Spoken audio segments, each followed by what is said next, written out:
BJP से नाराज है किरोड़ी। शर्म आनी चाहिए तुमको, मेरे को शर्म आ रही है ऐसी सभा करने से। खुद की सरकार के खिलाफ मोर्चा खोलने की कर दी बड़ी बात। कोई मछली हो चाहे मगरमच्छ हो, सब पकड़े जाए, कोई नहीं जानकारी मिली। आरोपों के बाद और घातक हुए बाबा, दे दिया इस्तीफे का चैलेंज।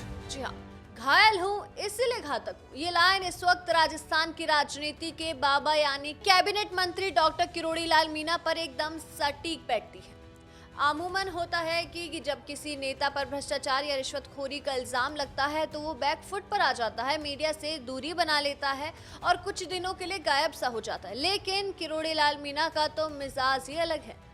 बीज निगम रिश्वत कांड में विपक्ष के घेरे में आने के बाद भी किरोड़ी छुपे नहीं बल्कि और ज्यादा एक्टिव हो गए हैं और ज्यादा एक्शन में आ गए हैं। जी हाँ, दरअसल अलवर दौरे पर गए किरोड़ी लाल मीणा ने इस बार अपनी ही सरकार को चेतावनी देते हुए एक ऐसा बयान दे दिया जिसने राजस्थान की सियासत में भूचाल ला दिया है।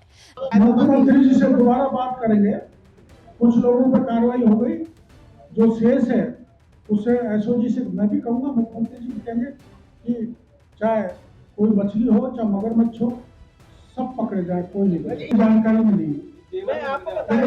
अलवर के लिए हम कोशिश करेंगे।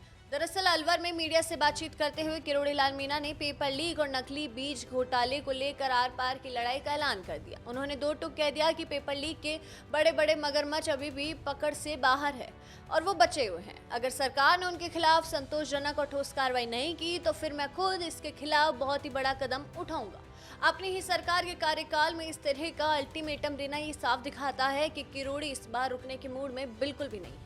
जब विपक्ष द्वारा लगाए जा रहे रिश्वतखोरी के आरोपों पर बाबा से जो है सवाल पूछा गया तो उन्होंने बड़े ही आक्रामक अंदाज में जवाब दिया।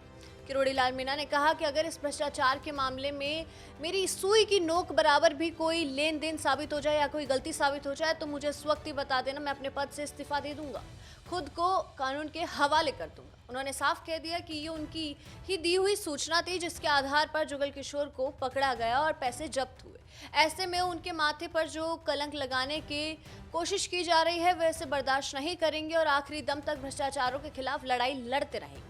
वहीं मैं आपको बता दूं कि डॉक्टर किरोड़ी लाल मीणा अलवर में केंद्र सरकार के 12 साल पूरे होने के उपलक्ष्य में आयोजित एक प्रदर्शनी और कार्यक्रम में शामिल होने पहुंचे थे, जहां उन्होंने प्रधानमंत्री नरेंद्र मोदी के नेतृत्व में की तारीफ करते हुए कहा कि पिछले 12 वर्षों में देश ने विकास और नई ऊंचाइयों को छुआ है, चाहे वह किसानों का कल्याण हो या राष्ट्रीय सुरक्षा। साथ ही उन्होंने विपक्ष को आड़े हत्थों लेते हुए कहा कि उनका काम सिर्फ झूठा आरोप लगाना है। अब देखना ये होगा कि घायल और घातक हुए बाबा के इस अल्टीमेटम के बाद राजस्थान की भजनलाल सरकार पेपर लीक के मगरमच्छों को एक्शन में लेती है या नहीं। आपकी इस पूरे मुद्दे पर क्या राय है हमें कमेंट सेक्शन में जरूर बताओ और ऐसे ही तमाम खबरें और अपडेट्स के लिए देखते रहिए भारत अवतार। धन्यवाद।